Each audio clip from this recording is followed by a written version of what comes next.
উধারবন থানার অন্তর্গত খাসপুর চা বাগানে দুর্ধর্ষ ডাকাতির ঘটনায় চাঞ্চল্য।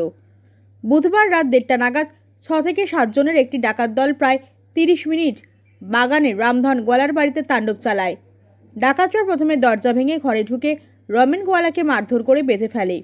পরক্ষণেই রমেনের বাবা রামধন গোয়ালাকে বেঁধে চাবি নিয়ে গোদরেজ ভেঙে প্রায় 70,000 টাকা ও রমেনের স্ত্রী স্বর্ণালঙ্কার লুট করে নিয়ে যায়। যাওয়ার সময় রমেনের দোকানে চাবি নিয়ে দোকান থেকে আরও 5,000 টাকা নিয়ে গা ঢাকা দেয় ডাকাত দলটি। ঘরের আরও কয়েকটি ট্রাঙ্ক আলমারি ভেঙে সব জিনিস তছনছ করে মেঝেতে ফেলে যায়। ঘটনার পর খবর পেয়ে বৃহস্পতিবার সকালে স্থানীয় একাংশ লোক তাদের বাড়িতে জড়ো হন। সকাল 7টা নাগাদ উধারবন্দ পুলিশ এসে ঘটনার খবর সংগ্রহ করতে দেখা গিয়েছে। এদিকে ভিআইপি সড়ক সংলগ্ন এলাকায় ফের ডাকাতির ঘটনায় এলাকার মানুষ আতঙ্কিত হয়ে পড়েছেন।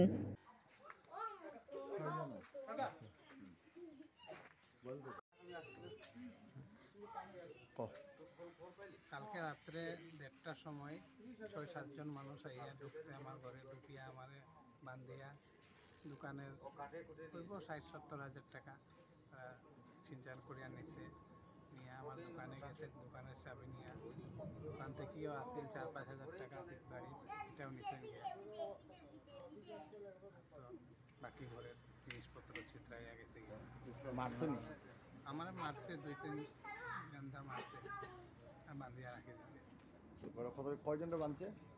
আমার বাবারে বাঁধছে, আর বাকি কেউ বাঁধছে। তার হাতে কি আছিল?